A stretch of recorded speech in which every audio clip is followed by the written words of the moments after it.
Hello, beautiful Pisces, and welcome to July 2020. This is a powerful month. We are in the waters of Cancer, one of my favorite seasons, but also finishing out an eclipse season, working through the end of Mercury retrograde, and getting into Chiron retrograde, and having our second new moon in Cancer in a row. So all this water energy is quite useful for Pisceans because, of course, this is all tied to your heart chakra, to your creative vision, to that childlike joy in the world, right? And so I really love Cancer season for you all. You can kind of tap into some beautiful aspects of self during these next few weeks. The other big thing that's happening this month as well, though, is that Saturn is going back to join Capricorn on July 1st. So we're starting this month off with a huge moment of kind of going back to some energy we've been working with for a couple of years now, solid. And it's an interesting thing, and it's an important thing to bring up as a collective here this month, is that we are going back to review some themes of power and control that we've been learning about pretty consistently the last couple of years. And as we've moved with Saturn visiting Aquarius the last few months, we've been kind of revolutionizing, seeing a lot of movement being made, seeing a lot of clarity coming to the surface. And now as we get Saturn moving back again, we're having to look at what it was that was constricting us and if we really want to live with that for the rest of our lives and how we want to change it. So this is also a time where we're tapping back into something that seems a little familiar now, but that we have graduated on from. And so there's an interesting dynamic going on this month. This is a month of heart strengthening, of heart opening, of creativity, of really juicy, good feeling, playfulness and creativity from that deep space that you all can create from so powerfully, right? It doesn't always have to be about being in celebration and jubilation in order to feel jubilant and celebratory in how you're creating, right? It can also come from a very mysterious, almost unseen, undetectable place, and that being what is helping you flourish and grow and feel clear on. Now with Saturn moving back into Capricorn and with us having a full moon in Capricorn with a partial lunar eclipse, this is going to be hitting into also your community and your friendships and noticing where you are clearing out old pain, where you are reconsidering community and friendship, where you're having to do some deep work with that. So with the revisitation with a lot of this Capricorn energy that we are going through at the beginning of this month, you may be finding that you are looking through all of that. You are reassessing at some deep levels what it is that works for you in community and friendship, while at the same time remembering that playfulness, that heart-centered beauty that's coming out from you with all that Cancerian energy in the sky is really going to be helping you to nurture into some new creative outlets. It's a powerful time. Chiron is also going retrograde in Aries, your neighboring sign, and this has everything to do with, your self-value, your self-love, accepting you as the way that you are, right? And not just who you think you need to be, not who you think you need to perform as, but who you really are, right? Chiron, whenever he's retrograde, is helping us to accept ourselves at a deeper level. 8 of Pentacles, love it. And to take whatever we see as flaws, or we've been trained into seeing as flaws, as something that is wrong with us, kind of the way we've been trained to feel as though we are aliens walking around in bodies, pretending to be a person and thinking, oh my God, it's so embarrassing that I don't know how to function. A good thing I figured out how to hide myself, right? That kind of thinking, Chiron retrograde helps us to tap in. Knight of Swords, ooh, clarity. Some clarity going on this month for you Pisceans. Helps us to remember that there is no such thing as this perfect performance. In fact, performing in and of itself is not 10 of Swords. All right. Shedding a skin, my friends. Performing is not as valued as I think we once thought it was, right? And so that authenticity, magician, love it, is a really powerful tool in your tool belt right now. And I think you'll be finding that it comes up time and time again. Empress, yes, self-value, empowerment, clarity, that you are allowed indeed to share of yourselves. But you are allowed, indeed allowed. King of Pentacles. Wow. Powerful energy, my Piscean clan here. And Four of Swords. Rest. Yes, this is a very important time to be watching and paying attention and listening and looking around, both internally as well as externally. While maybe a lot of other things are going on, but that performance, that external performance is not as highly valued at this time as it has been in other decades and other generations. And so we are slowly coming out of that into a much more authentic, integrated way of being. So let's talk through these cards, because there is something powerful going on here with this. And these things come hand in hand. There's something coming up and out of you. There's something flowering out of you in a really beautiful way. There's a lot of support here for you with information coming in, with grounding coming in, which is an important theme, I think, during this time.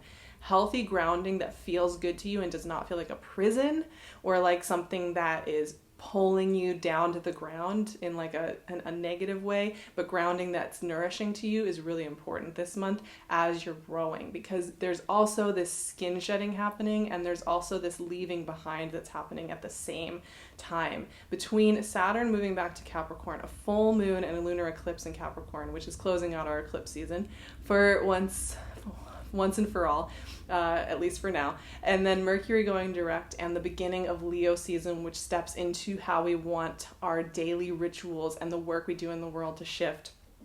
We've got a lot going on here, right?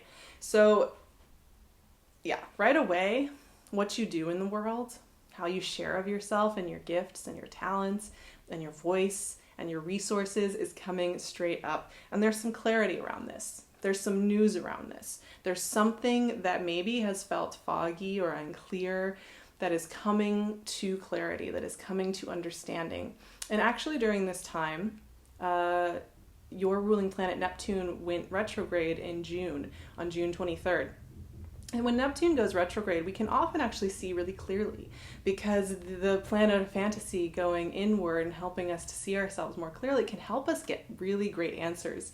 So can be a really useful transit to suddenly have that critical mass point where you can see something with clarity and there's movement on something that's maybe felt like it's been held back. The way that this works too, Eight of Pentacles is that long-term work that we put into something, that long-term work that we put into something that we've been working on and crafting, and sometimes we don't even consciously craft the things that we end up stepping into, right? We have different jobs that we've worked, and how would this ever fit into this? How would this part of my training ever fit into this? I could never shift myself into this other thing because I've done this in the past. And you realize there's this beautiful tapestry of experiences and understandings that are coming to full fruition in a new understanding of what you are doing in the world.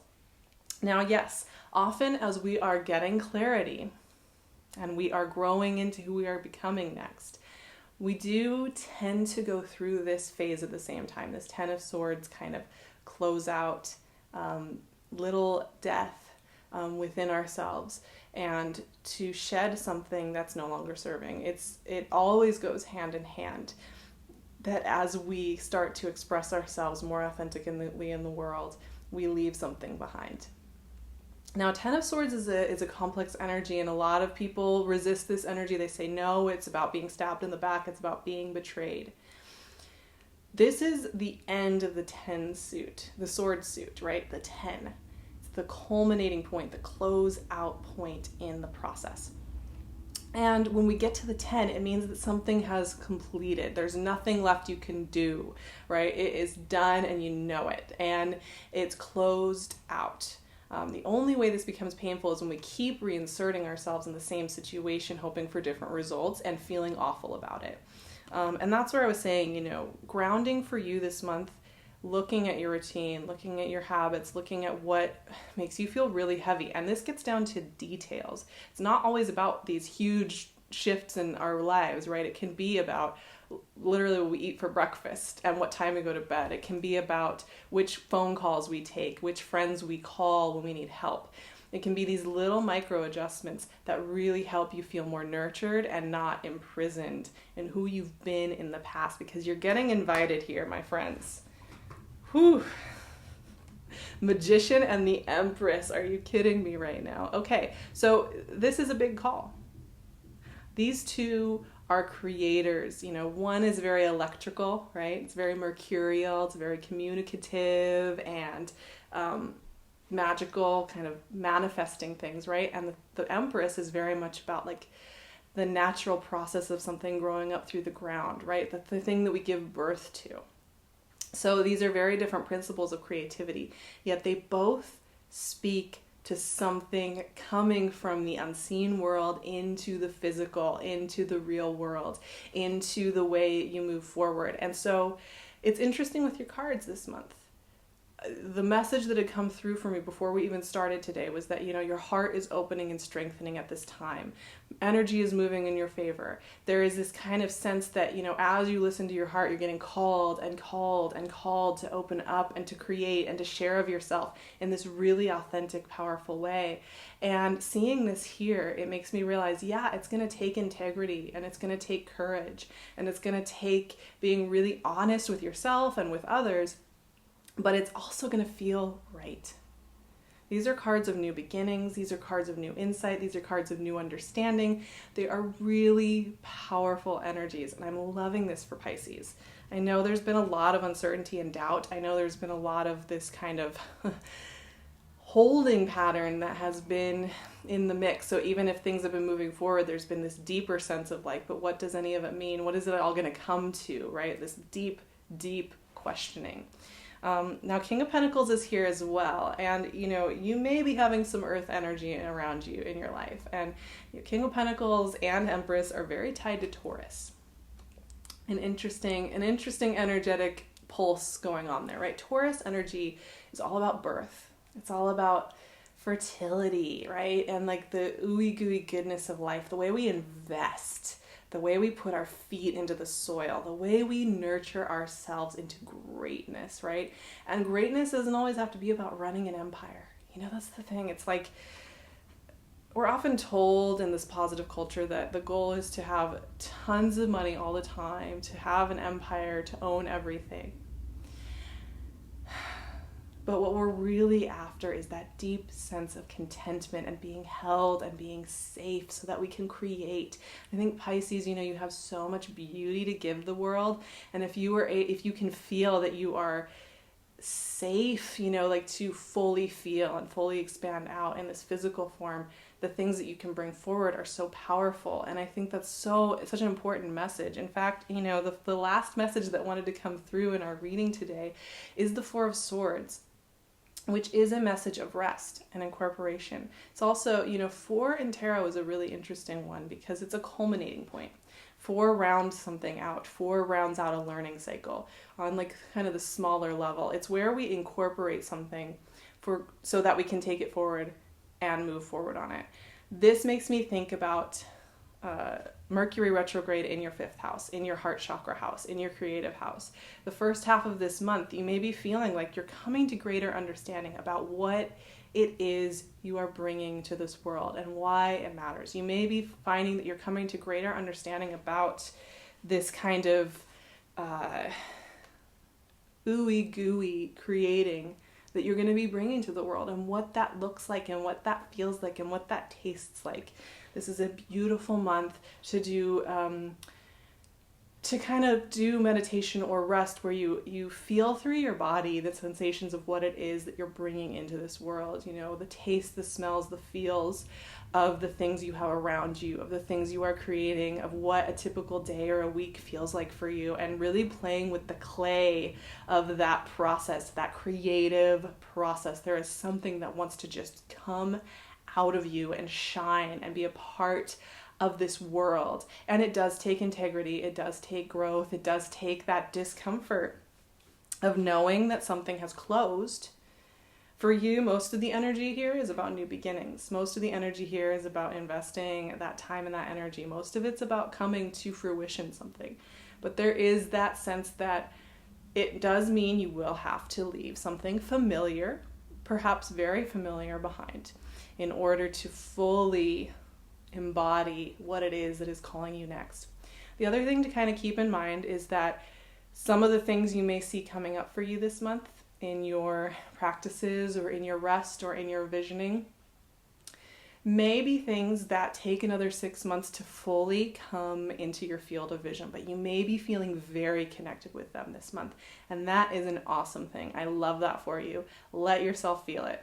That's very important for you. And also keep an eye out for what's nurturing you. And like quite literally in the smallest details, notice it, note it, shift it, play around with it, see what's working for you. If something is really making you sick or tired or drained, really watch that. Watch out for yourselves. Take such good care of yourselves. It's really funny. I often get mistaken for a Pisces, which is hilarious to me because for so long in my life, I've been just this like Leo sun, Sagittarius rising, Virgo moon. So I've got like a lot of nervous, high intensity energy.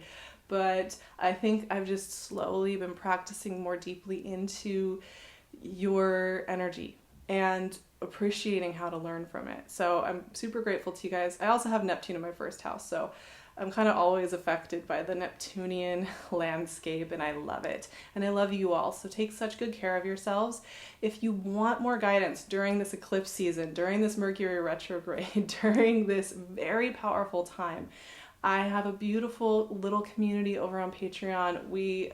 The comment section there is just like pure gold. It's the most beautiful thing ever. People just sharing their wisdom. I share with you every single week. We always go much deeper into the transits, including Saturn, Jupiter, all these big things that are happening. We're just finishing up our big Venus retrograde work that we did over the last couple of months. I would love to see you over there, so I'll leave the link below. You can also find PinkLune's gorgeous jewelry on her website, and you can find me on Instagram and on my website at Sarah Verba. I will see you all so soon for the next Moon Magic, for the next month, and I would love it if you took the time to subscribe and like this video and just hang out with me. It's such a pleasure to have you here.